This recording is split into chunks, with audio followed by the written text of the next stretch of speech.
Bhagavatam, premier chant, chapitre 8, verset 12.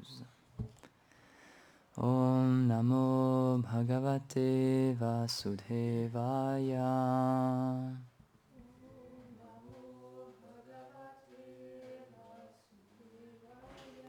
Om Namo Bhagavate Vasudevaya.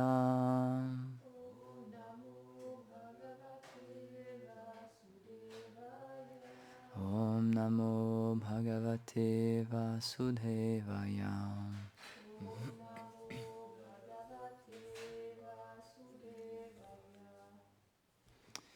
Tari Evata Muni Shrestha Pandava Panchasayakan Atmano Bimukhandiptan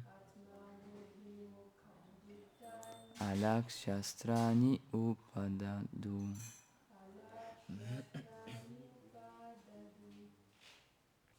Traduction. Ô toi, le plus grand parmi les sages. Au même moment, les 5 frères Pandava, remarquant que 5 missiles rouges et chauds venaient vers eux, prirent leurs propres armes. Commentaire. Srila Vishwanath Chakravarti Thakur dit « Seuls les Pandavas voyaient l'arme arriver sur eux et personne d'autre. Le Brahmastra devait seulement tuer les 5 frères et le petit-fils d'Arjuna dans le ventre de sa mère. »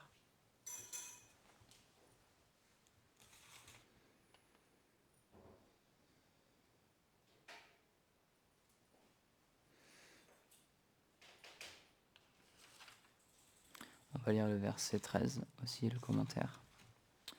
Le Seigneur puissant et omniscient savait que nulle autre arme n'était capable de contrer l'arme Brahmastra, excepté son propre disque Sudarshan.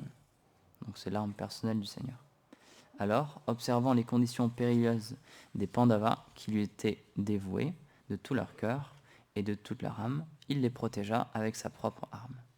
Commentaire. Selon Srila Vishwanath Chakravarti Thakur, une arme Brahmastra ne peut être contrée que par un autre Brahmastra. Précédemment, Arjuna avait contré celui d'Ashvatam. Maintenant, Ashvatam avait libéré 5 Brahmastras séparés pour chacun des Pandavas. Or, il était difficile pour Arjuna de les contrer, compte tenu du temps qu'il lui fallait pour en lancer 5 autres. Considérant le danger immédiat, bien que le Seigneur eût donné sa parole qu'il n'utiliserait pas d'armes, à seule fin de sauver ses dévots, il la brisa. Ceci prouve que le Seigneur se soucie bien plus de l'affection qu'il ressent pour ses dévots que d'être considéré comme une personne qui ne brise jamais sa promesse. Om Agyanati Mirandasya Gyanam Jala Jalakaya Chakshurun Militam Yena Tasmai Shri Gurave Namaha Shri Chaitanya Manobhishtam Stapitam Yena Bhutale Svayam Rupam Kadamayam Dadati Svapadam Chikam Jai Shri Krishna Chaitanya Prabhu Nityananda Shri Advaita Gadada Shri Vasari Gaura Bhaktavrinda Hare Krishna Krishna Krishna Hare Hare Hare Rama Rama Rama Hare Hare Vanchakalpatarubhyascha Kripa Sindhubhya eva cha Patitanam Pavanebhyo Vaishnavebhyo Namo Namaha Namo Vishnu Padaya Krishna Prestaya Bhutale Srimate Bhaktivedanta Swaminiti Namine Namaste Sarasvati Deve Gauravani Pracharine Nirvishesha Sunyavadi Pasyatya Deshatarine.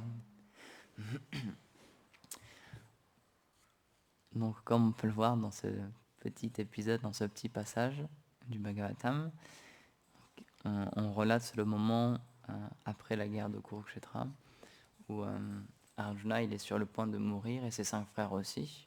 Et donc Krishna il les sauve tous en brisant sa promesse. Le seul moyen qu'il avait là de les sauver, c'était par sa propre action, en utilisant son Sudarshan, donc c'est son arme personnelle. Mais en faisant ça, il allait briser sa promesse de ne pas utiliser d'armes pendant cette période de temps. Parce qu'il avait fait cette promesse de venir pendant la guerre de Kurukshetra, mais de ne pas utiliser d'armes. Et donc là, il est obligé de briser sa promesse.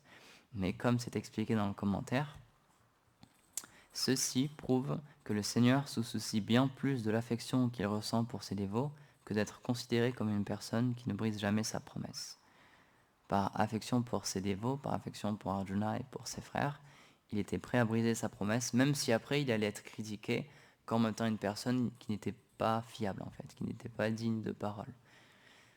Et ce qu'il faut comprendre, c'est que c'est pas rien, parce que de nos jours, la parole, ça n'a plus vraiment grand sens. Il n'y a plus personne qui accorde de l'attention. Quand on donne notre parole, malheureusement, ça n'engage rien du tout. Ce n'est plus une sécurité. Maintenant, tout ce qu'on fait, tous les contrats qu'on fait, etc., etc., il y a des signatures, il y a des papiers, il faut donner de l'argent, etc. Il y a quelque chose de physique.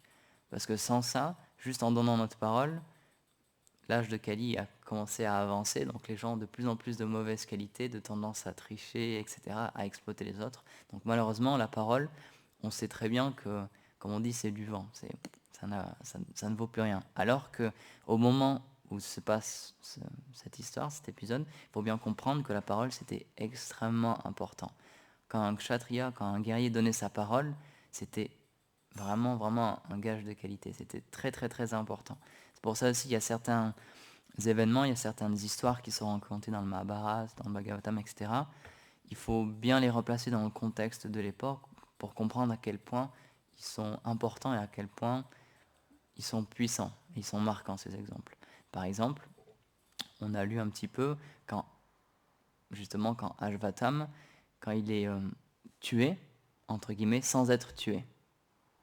Donc puisque c'était un guerrier, il appartenait à la classe des guerriers. Donc pour ces personnes-là, ce qu'il y a de plus important, c'est l'honneur. Ce qu'il y a de plus important que leur propre vie, c'est l'honneur.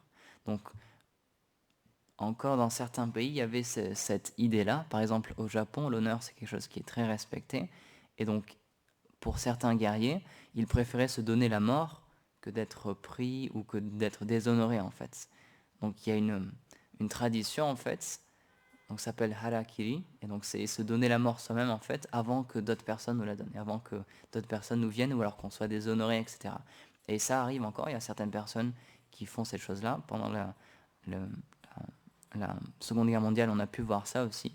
Certains généraux, etc., qui se sont donné la mort avant d'être capturés par les Américains, etc.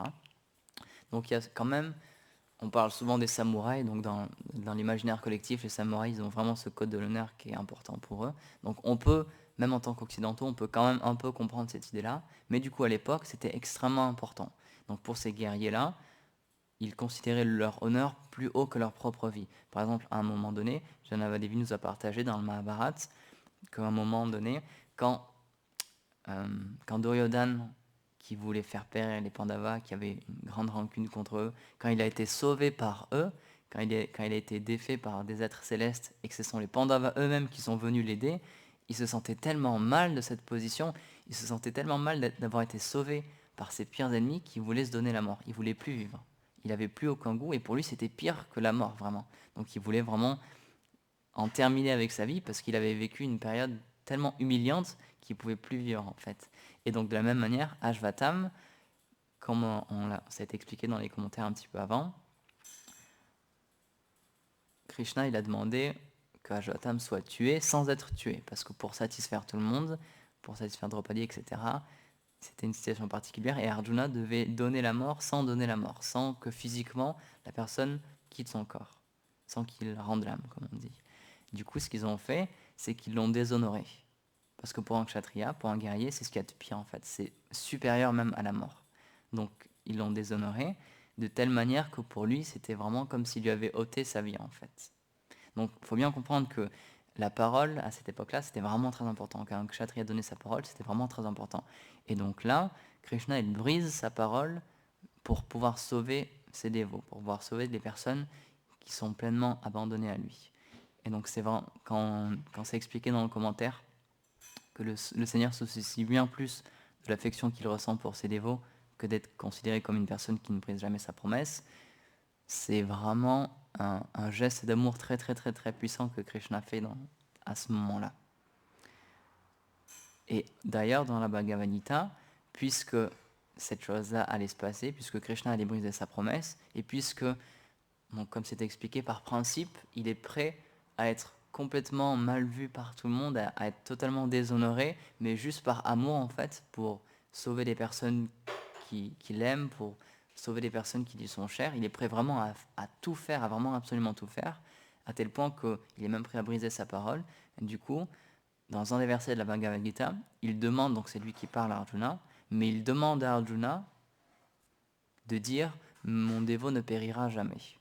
Et il demande que ce soit Arjuna qui le dise de vive voix, de sa propre voix, parce que comme ça, puisque c'est son dévot qui l'a dit, il va être obligé, par amour pour ses dévots encore une fois, il va être obligé par toutes circonstances de faire que cette parole soit vraie et soit toujours respectée. Puisqu'il sait que sa propre parole, il peut la briser, par amour pour ses dévots, il a fait dire à son dévot « mon dévot ne périra jamais », et du coup, par amour, il est obligé de tout faire pour que son dévot soit toujours dans la vérité.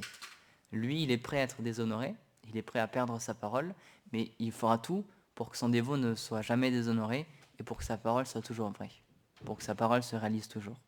En toutes circonstances, il protégera la parole de son pur dévot. Donc c'est pour ça qu'il a fait dire à Arjuna cette chose-là, mon dévot ne périra jamais, et du coup, par toutes circonstances, il fera tous les efforts possibles pour que cette parole soit toujours vraie, ne soit jamais brisée. Donc ça, c'est une des qualités du Seigneur, encore une fois. Il est tellement aimant envers ses dévots, envers les personnes qui lui sont chères, que lui, comme on l'expliquait l'autre jour, il est prêt à être déshonoré, il est prêt à être mal vu, il est prêt à avoir une condition de vie difficile, etc. Juste par amour pour ses dévots. Il est prêt à faire tellement d'efforts pour ses dévots. Et donc, il y a beaucoup de... Les disciples de Srila Prabhupada, ils ont pu voir ça aussi. Il y a beaucoup d'histoires de Sankirtan. Quand on écoute les mémoires, les histoires que racontent les dévots du temps de Prabhupada, il y a beaucoup d'histoires où, en fait, ils étaient vraiment tout seuls, ils étaient vraiment, comme on l'expliquait dans une autre classe, Prabhupada, à un moment, il a pris un globe terrestre, il a dit, bon, bah, toi, tu iras là, toi, tu iras ouvrir un centre ici, tu iras là, etc. Et souvent, c'était des pays qu'ils ne connaissaient pas du tout, ils n'avaient jamais mis un pied là-bas, parfois, ils ne parlaient même pas la langue locale. Pourtant, Srila Prabhupada les envoyait pour ouvrir des temples, pour propager cette philosophie. Et tous ces dévots, ils ont vécu que, puisqu'ils étaient abandonnés à leur maître spirituel, puisqu'ils avaient le désir de le satisfaire et de satisfaire Krishna, alors Krishna a fait tous les arrangements. Quand ils arrivaient sur place, à chaque fois, il y avait des choses mystiques qui se passaient, et c'était comme le tapis rouge qui se déroulait devant eux, et tout était réalisé en fait. Et donc, tous ces dévots-là, ils ont pu voir la puissance des paroles d'un pur dévot. Quand Srila Prabhupada leur a donné l'instruction de faire telle et telle chose, Krishna, puisqu'il cherche à satisfaire son dévot, il a tout fait pour que sa parole se réalise, et pour qu'à chaque fois, tout se passe bien. Et donc, même nos dévots de Sankirtan, en ce moment, Sudam et Maharaj, toutes les histoires qu'ils racontent, c'est vraiment intéressant, parce qu'ils voient bien que c'est Krishna parfois qui leur envoie directement des gens, qui les guide vers eux. Par exemple, l'histoire quand il partageait que quelqu'un il était sorti dans la rue pour justement chercher un livre spirituel, et il tombe sur des dévots, il tombe sur Maharaj qui lui propose une Bhagavad Gita. Et là, il lui dit, ça tombe bien, c'est exactement ce que je cherchais. Aujourd'hui, j'étais sorti avec ce sentiment, j'avais envie de trouver un livre spirituel. Donc c'est pour ça qu'il faut bien comprendre que le Seigneur, il est dans notre corps aussi en tant que Paramatma, et il guide notre âme aussi, et il nous guide personnellement, même si on n'en a pas conscience. Comme on l'expliquait, puisqu'il a tant d'amour envers ses dévots, son but ultime, c'est qu'un jour ou l'autre, toutes ces âmes, tout le monde en fait, retrouve son chemin vers la maison et retrouve sa relation avec lui. Du coup, il influence subtilement des personnes sans qu'ils comprennent pourquoi, parfois sans qu'ils comprennent où est-ce qu'ils vont, pourquoi ils marchent dans cet endroit-là, etc.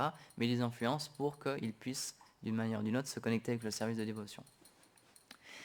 Donc il y a beaucoup d'histoires comme ça encore où des personnes ils disent mais je ne sais pas comment j'ai fait pour arriver là, ou je ne sais pas pourquoi j'ai rencontré telle personne ou tel dévot, mais il y a quelque chose qui m'a poussé à faire ça. Donc le Paramatma il agit de plusieurs manières différentes. Par exemple pour des animaux, c'est lui en fait qui les inspire, c'est ce qu'on appelle l'instinct en fait. C'est par exemple on peut observer que à certains moments de l'année, il y a certaines espèces d'animaux qui font tous la même chose au même moment. Par exemple, il y a certains oiseaux qui commencent tous à immigrer au même moment. Il y a d'autres oiseaux qui commencent tous à... Il y a certains insectes, des abeilles, etc., qui commencent à tous agir au même moment, etc. Et en fait, ça, c'est Paramatma. C'est Krishna dans leur cœur, en fait, qui leur dicte quoi faire, qui leur explique quoi faire. Parce que ça peut sembler étrange, et c'est vraiment des choses qui sont très impressionnantes à voir. Ils n'ont pas par exemple, les oiseaux, ils n'ont pas de système de communication, ils n'ont pas de réseaux sociaux, etc. Pourtant, tous, au même moment, ils font tous la même chose. À certains moments de l'année, il y a une migration, etc. Par exemple, quand on était allé au Canada, on avait discuté avec une personne qui nous avait accueillis chez lui. Il avait une grande propriété et il nous avait parlé de certaines espèces de papillons très spéciaux qui font des migrations en fait. Et là, c'est le même principe. Tous au même moment, le même jour de l'année, sans qu'extérieurement il n'y ait rien de spécial qui se passe, tous ils commencent à immigrer. Donc je crois qu'ils parlent d'Amérique du Sud, ils font un très très grand voyage, mais tous au même moment, au même instant, pour une raison ou une autre, ils commencent tous à voyager et ils font tous la même chose. Et en fait, ça c'est le Paramatma qui les guide dans leur cœur, qui les inspire personnellement. Donc nous, en tant qu'être humain, le Paramatma, il est aussi là. Donc c'est expliqué que quand on progresse spirituellement, on peut l'entendre de plus en plus. On peut entendre le Paramatma, en fait, donc c'est Krishna, Vishnu, sous la forme du Paramatma, nous parler dans notre cœur, on peut l'entendre de plus en plus. Mais du coup, même si on n'a pas une vie spirituelle très éveillée, il peut quand même nous guider. Si on a certaines activités pieuses et qu'on doit rencontrer des dévots, souvent c'est le Paramatma en fait qui nous fait venir à tel endroit ou qui nous fait parler à telle personne sans qu'on comprenne vraiment pourquoi.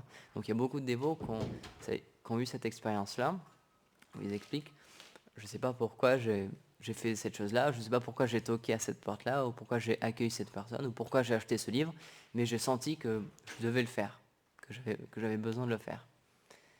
Et donc c'est très spécial de voir ça quand on distribue des livres. Parfois on le voit physiquement, il y a certaines personnes, donc on leur parle d'un livre sacré, de la Bhagavad Gita par exemple, donc on leur propose si ça les intéresse ou pas. Et on peut voir certaines personnes, dans leurs yeux, ils ne comprennent pas pourquoi ils l'achètent, mais ils l'achètent. Ils ne savent pas pourquoi, mais ils sont attirés physiquement, hein, c'est vrai. Hein. Personnellement, j'ai vécu ça. On voit qu'il y a des personnes, c'est comme s'ils bug en fait. Ils te regardent dans les yeux et tu vois qu'en fait c'est Paramatma qui les inspire à prendre ce livre-là. Même s'ils ne comprennent pas vraiment ce qu'ils font, ils ont un attrait tellement puissant pour ce livre, ils le prennent en fait et après ils reviennent chez eux, ils peuvent le lire, etc. Mais c'était pas de leur propre action en fait. C'était Krishna dans leur cœur qui les a inspirés. Par exemple, un jour, je distribuais des Bhagavad Gita dans la rue et donc je marchais un petit peu pour trouver une personne à accoster et donc j'avais ma Bhagavad Gita dans la main et il y a quelqu'un qui a marché, qui m'a dépassé et qui fixait la Bhagavad Gita et qui s'est arrêté en plein milieu de la route et qui a regardé la Bhagavad Gita dans mes mains. Je l'avais pas du tout vu, je l'avais pas du tout regardé, je pensais pas du tout l'arrêter, mais lui, il s'est bloqué et ensuite c'est lui qui est venu me voir et qui m'a demandé ce que c'était personnellement.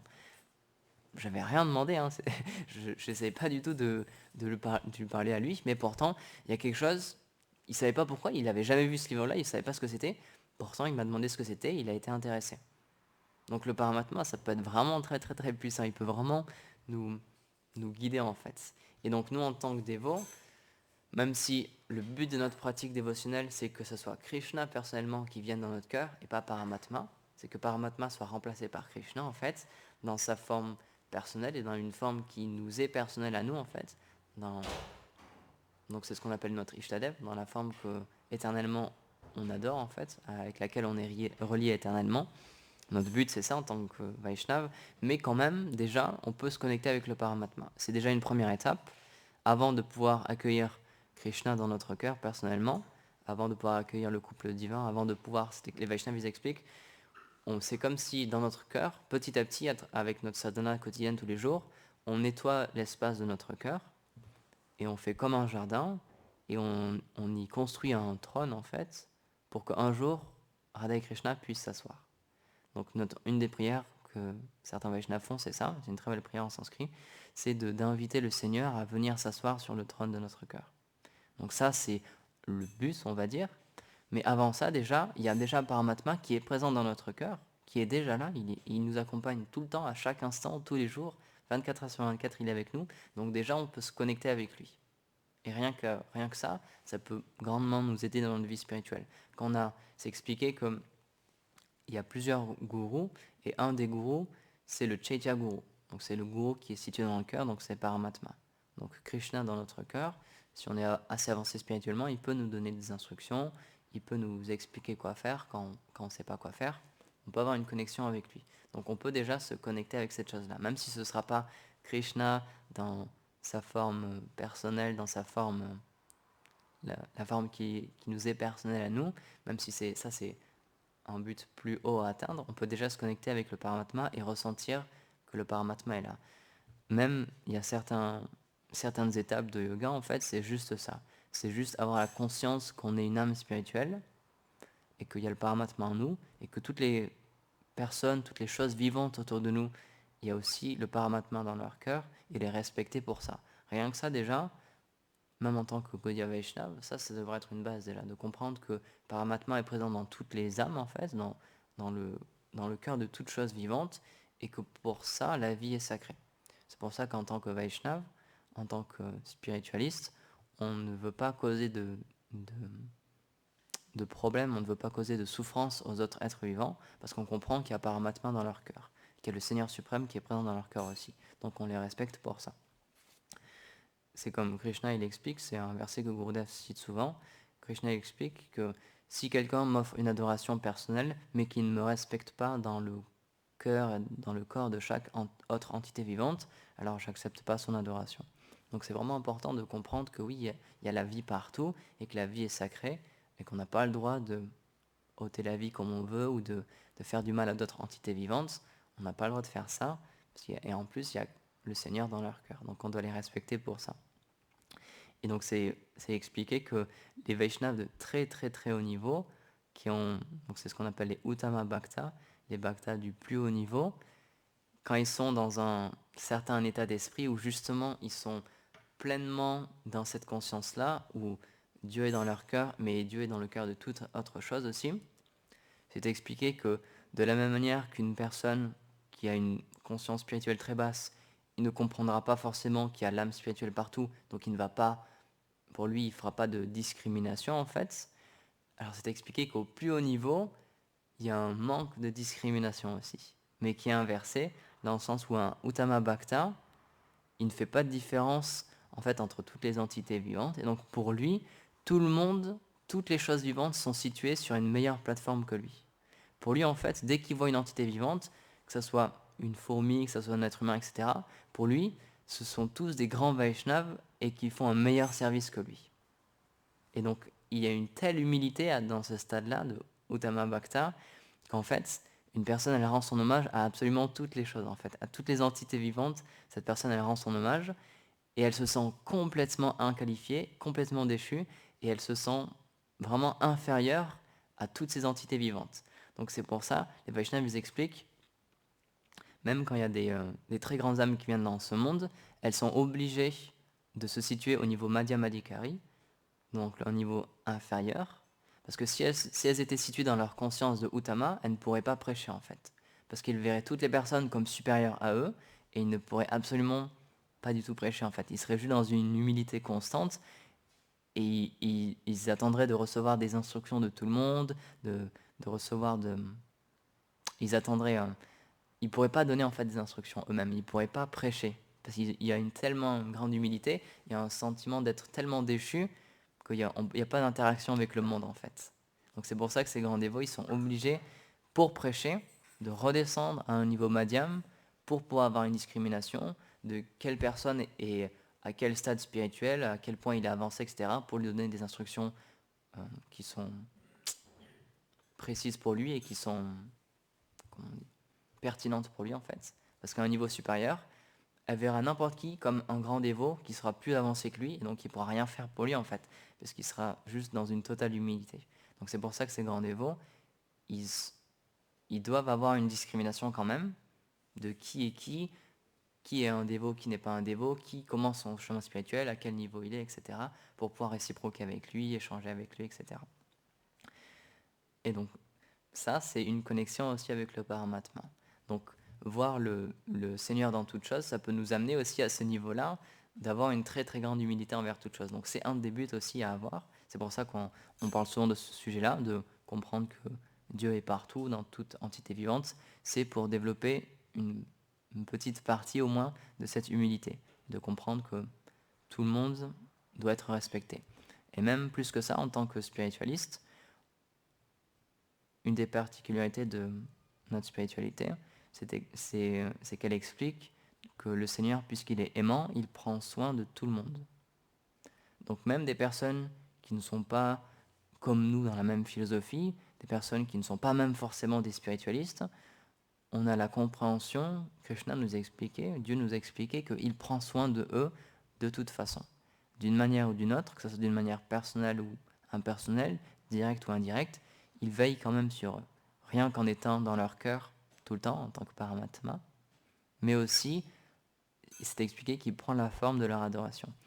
Donc c'est pour ça que Krishna il explique que toutes les personnes, consciemment ou inconsciemment, elles m'adorent. Et donc ça c'est vraiment très important pour nous à comprendre, et ça nous permet de respecter tous les types de foi, tous les types de religions, et même des personnes qui sont athées. Gurudev il fait souvent ce point-là, qui est vraiment très important aussi, où on comprend que Krishna il explique qu'une personne qui est athée, donc une personne qui désire penser que le Seigneur n'existe pas, qui veut vivre une vie déconnectée de lui, qui veut vivre juste pour lui personnellement, Krishna il permet ça aussi. Krishna il a créé ce monde pour ça aussi. Et donc il ne faut pas avoir de la rancœur, il ne faut pas avoir de la colère contre ces personnes-là, parce qu'il faut comprendre que c'est Krishna qui leur permet de vivre cette expérience. Ce monde, il a été créé pour ça en fait. Ce monde, il a été créé par amour. Même si on y souffre beaucoup dans ce monde, on y souffre à cause de nos désirs en fait. Mais Krishna, il a créé ce monde pour nous parce qu'on avait un désir d'expérimenter quelque chose de différent. On avait un désir d'expérimenter l'indépendance de lui en fait. Et donc par amour, il a permis ça. C'est comme l'histoire avec Srila Prabhupada, où, puisqu'il était un enfant, il était curieux de plein de choses, et donc il voulait essayer de mettre son doigt dans les hélices d'un ventilateur. L'idée lui est venue dans la tête comme ça, il avait envie d'essayer. Donc son père lui a dit « Attention, tu vas te faire mal ». Et il a dit « Mais non, non, je veux vraiment essayer, je veux vraiment, vraiment essayer ». Donc son père, il savait qu'il allait se faire mal, mais par amour, puisque son enfant avait ce désir-là, il a voulu combler son désir, mais il a fait attention à lui quand même, et c'est expliqué qu'il a débranché la prise, donc le ventilateur a commencé à tourner de plus en plus lentement, et quand il a jugé qu'il tournait assez lentement pour pas que son fils se fasse trop mal, mais qu'il soit quand même satisfait de son expérience, il a dit « c'est bon, là tu peux essayer ». Donc là il a essayé et il s'est fait mal. Mais encore une fois, par amour, son père il lui a laissé faire son expérience. Mais quand même il a fait attention que ça ne lui fasse pas trop mal. C'est un peu la même chose avec ce monde matériel en fait. C'est qu'on a eu le désir de venir ici, on a eu le désir d'avoir, pas forcément de venir ici, mais on a eu le désir de vivre dans un endroit sans le Seigneur suprême, en étant notre propre roi et créer notre propre royaume et gérer notre propre vie. Donc Krishna, il a créé ce monde rien que pour ça. C'est fait pour ça en fait, avec toutes les facilités qui sont offertes. On peut faire tout ce qu'on veut, on peut devenir qu'est-ce qu'on veut, on peut voyager dans n'importe quel pays, on peut avoir n'importe quel travail, on peut même changer de travail tous les 6 mois, toutes les années si on veut, on peut faire tout ce qu'on veut. Mais, comme l'histoire avec Srila Prabhupada et le ventilateur, ce monde il fait mal parce qu'on a un désir dans notre cœur de recevoir un amour parfait, on est fait pour ça, on a besoin de recevoir de l'amour, sauf que dans ce monde, cet amour, on ne peut pas le trouver. Donc malheureusement, même en voyageant partout, même en changeant de travail tout le temps, etc., en changeant de fréquentation, en changeant de mari, de femme, etc., on ne sera jamais pleinement satisfait et on ne trouvera jamais ce qu'on cherche réellement en fait. On peut chercher des années et des années, on peut même chercher des vies et des vies et des vies. C'est pour ça que dans les Védas, c'est expliqué qu'il y a le système de la réincarnation, où quand on doit quitter notre corps, c'est pour en prendre un par la suite en fait, pour pouvoir continuer à chercher à assouvir nos désirs. On peut chercher des vies et des vies, des vies, encore et encore et encore. Éternellement, on pourra chercher, mais on ne trouvera jamais. Parce que ce qu'on cherche, comme l'expliquait Yashoda Doulalière, c'est le pur amour en fait, c'est un amour parfait, un amour immaculé. Ça n'existe pas dans ce monde. Ce n'est pas de ce monde en fait. Ce qu'on appelle prema en sanskrit, ce pur amour, ce pur sentiment de pouvoir pleinement donner notre cœur à quelqu'un et en retour pleinement recevoir son cœur, cette chose-là, ce n'est pas possible dans ce monde. Donc on pourra chercher autant qu'on veut, on ne le trouvera pas. Cette chose-là, c'est possible dans un autre endroit, dans une autre demeure, ce qu'on appelle Vaikunta, les demeures spirituelles, là où le Seigneur réside avec ses associés, et ils ont un corps qui est fait pour pouvoir échanger des sentiments parfaits. Là, c'est possible. Et du coup, puisque nous, on est dans un monde différent, puisqu'on est dans un autre endroit, et que le Seigneur, comme on l'explique, il est compassionné, il est plein d'amour envers nous, et il voit qu'on s'est égaré, alors ce qu'il fait, c'est que personnellement, il vient dans ce monde-là, dans le monde dans lequel on vit, et il envoie ses chers dévots pour qu'ils puissent nous ramener, en fait, pour qu'ils puissent nous transférer d'un monde à un autre. Donc, c'est une des raisons pour lesquelles le Seigneur y vient, c'est expliqué dans le Bhagavad Gita. Il vient d'âge en âge pour restaurer la spiritualité, la religiosité. Et la spiritualité, c'est la racine du mot yoga. Yoga, ça veut dire relier. Et la spiritualité, en fait, ça sert à ça sert à se relier avec Dieu, en fait, avec cette source de l'amour qu'on cherche éperdument, mais qu'on a oublié, en fait, qui est déjà dans notre cœur en tant que Paramatma, comme on l'expliquait au début, mais qu'on n'arrive pas à voir. Donc c'est pour ça que c'est expliqué que Krishna, c'est le plus grand des magiciens, parce que même s'il est présent 24 heures sur 24 au plus profond de nous, au plus près de nous, plus près même que toutes les autres personnes qu'on peut avoir autour de nous, que notre famille, etc., tout le temps, il est là avec nous, pourtant on n'arrive pas à le voir. Donc c'est pour ça que c'est expliqué que c'est un très très puissant magicien, parce qu'il se voile. Mais pourquoi il se voile? Parce qu'on a le désir de l'oublier, on a le désir de ne pas le voir. Et donc, puisqu'il satisfait nos désirs, si on a ce désir de vouloir vivre sans lui, même s'il est là, il se cache. Mais à l'inverse, logiquement, si on a le désir de le retrouver, si on a le désir de le voir, de pouvoir lui parler, alors il se révèle. C'est juste une question de désir en fait et de conscience. Et donc c'est vraiment ça que cette spiritualité essaie de faire passer comme message, c'est que le plus important, c'est la conscience avec laquelle on fait les choses. Si on fait les choses par amour pour le Seigneur, si on désire retrouver notre relation avec lui, alors il se révélera, puisqu'il veut satisfaire nos désirs. S'il voit que c'est un désir très profond qu'on a, très puissant, qu'on a de le retrouver, de le voir, alors il acceptera et il fera tout pour satisfaire notre désir. Mais si à l'inverse, on veut vivre sans lui, on veut vivre une vie séparée de lui, alors encore une fois, puisque c'est une personne qui est aimante, il voudra satisfaire nos désirs et il se cachera. Loin, très loin, extrêmement loin. Donc c'est vraiment juste une question de désir. Donc c'est pour ça que le but de notre pratique spirituelle, pourquoi on a, dans ce qu'on appelle une sadhana, une pratique quotidienne, pourquoi on doit chanter les saints noms du Seigneur, pourquoi on doit lire sur ses divertissements, écouter des conférences, des classes sur ses divertissements, pourquoi on doit entendre parler de lui, etc. Pourquoi dans la journée on essaie de lui offrir nos activités, on essaie de lui offrir un service personnel, c'est pour que ce désir de l'aimer, petit à petit, naisse en nous, pour que cette flamme se ravive. C'est expliqué que ça existe comme une graine dans notre cœur, cette propension à aimer le Seigneur, mais c'est juste que c'est endormi. Donc à travers le service de dévotion, on essaye d'arroser cette plante en fait, pour que ce désir y vienne. Donc c'est pour ça que Srila Prabhupada, il explique que cette philosophie, c'est pas un système théorique, puisque c'est quelque chose qui existe dans notre cœur, puisque c'est un sentiment qui existe mais qui est juste endormi. Tout ce qu'on cherche à faire, c'est de réveiller ce sentiment. C'est tout, rien de plus. Parce que c'est expliqué que quand on aura ce sentiment-là, c'est ce sentiment qui va nous porter et qui va nous faire agir. De la même manière que dans ce monde, avant d'agir, on a une pensée qui naît d'un désir, qui naît d'un sentiment en fait.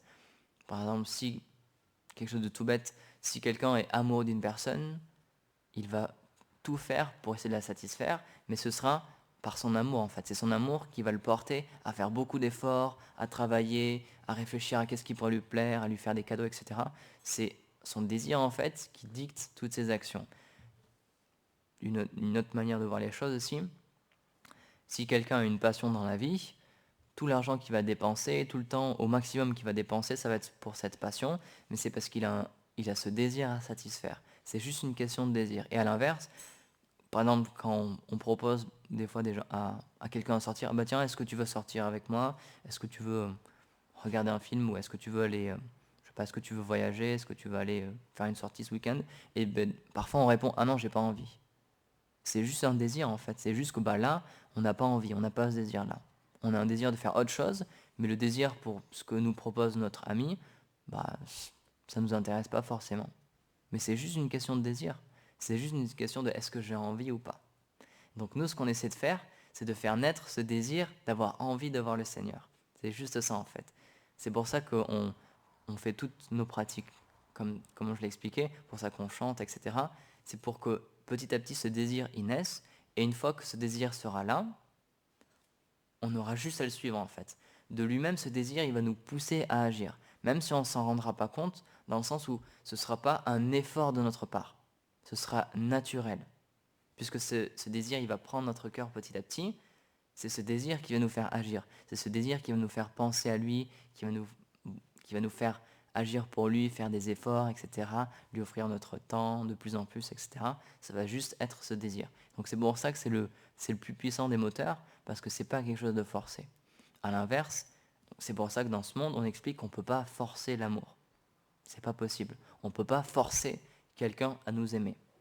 Si cette personne-là, dans son cœur, elle n'a pas ce sentiment d'amour envers nous, on peut faire tout ce qu'on veut, on peut lui offrir les plus belles choses, on peut passer le plus de temps possible à essayer de satisfaire cette personne. Si elle n'a pas ce désir, elle dira non, merci, ça ne m'intéresse pas. Et c'est quelque chose de tellement simple, mais pourtant de tellement puissant. Simplement avec le désir, en fait, on peut obtenir le Seigneur. Si on cultive ce désir dans notre cœur, alors c'est ce désir-là qui va nous porter dans notre vie quotidienne, en fait, dans notre vie de tous les jours.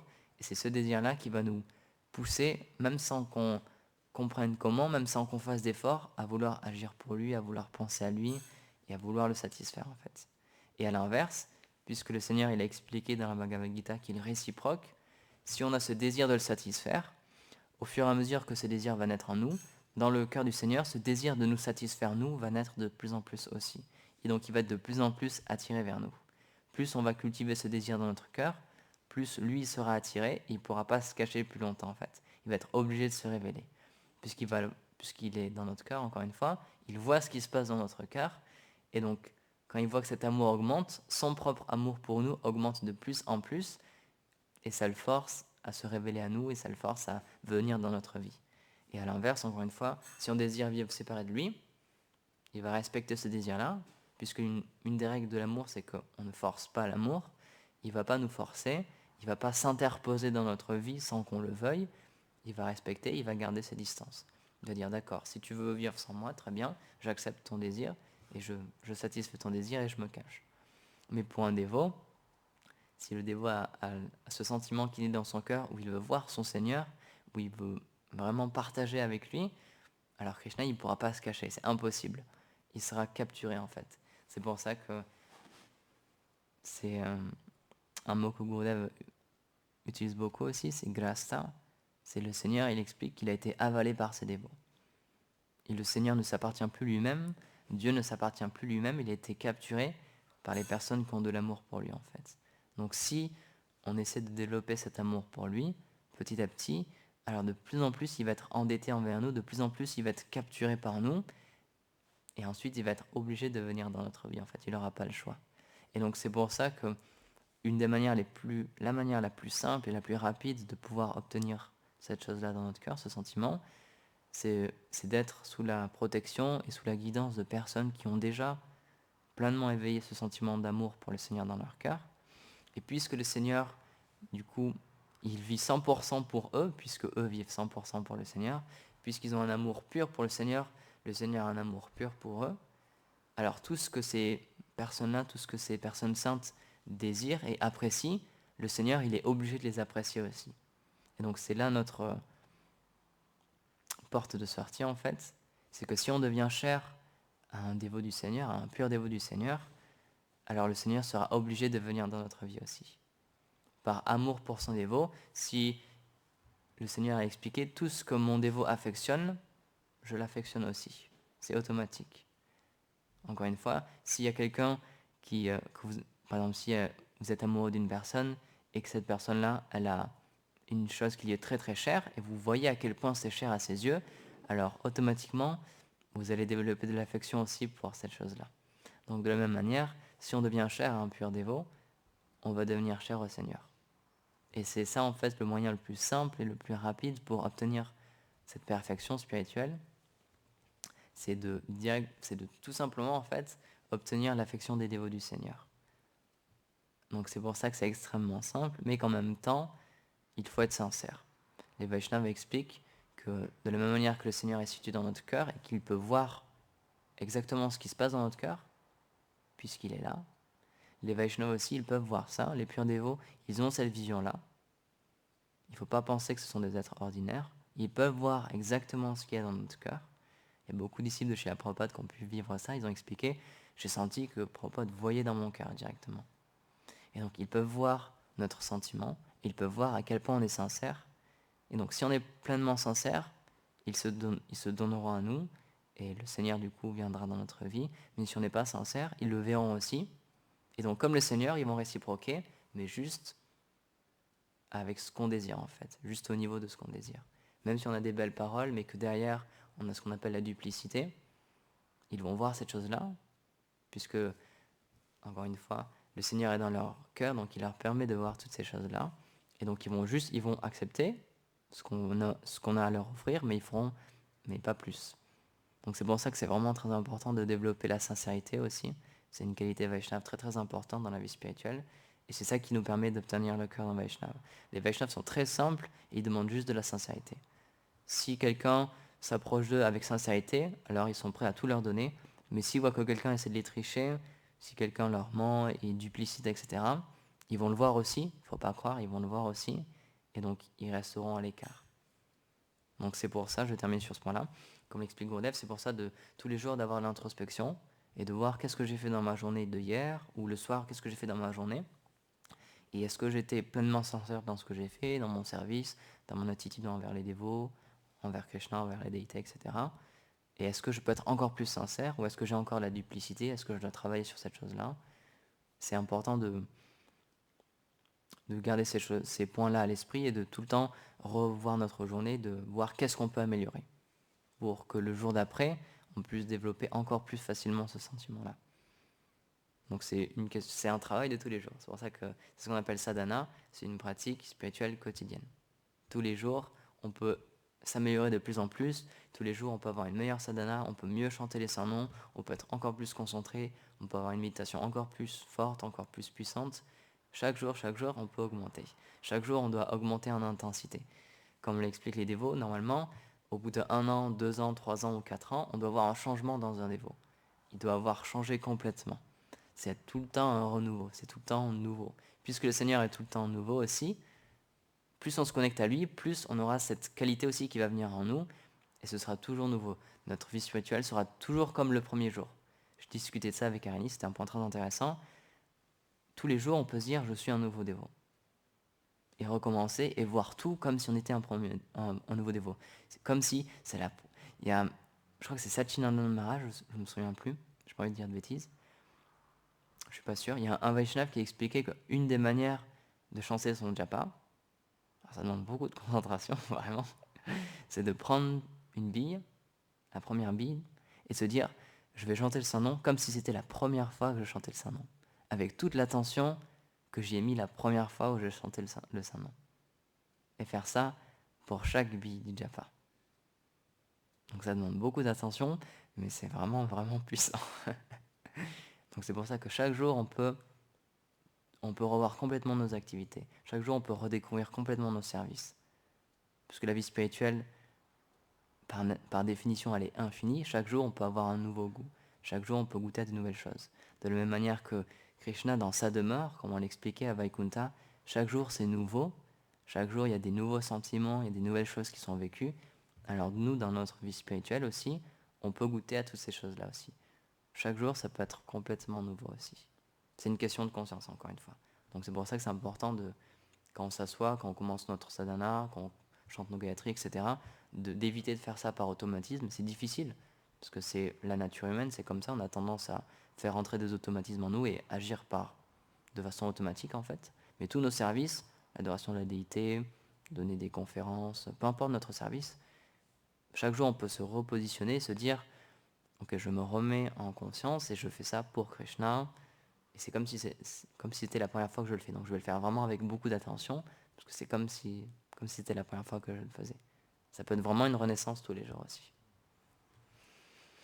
Donc voilà, on va s'arrêter là. Est-ce qu'il y a des commentaires ou des questions?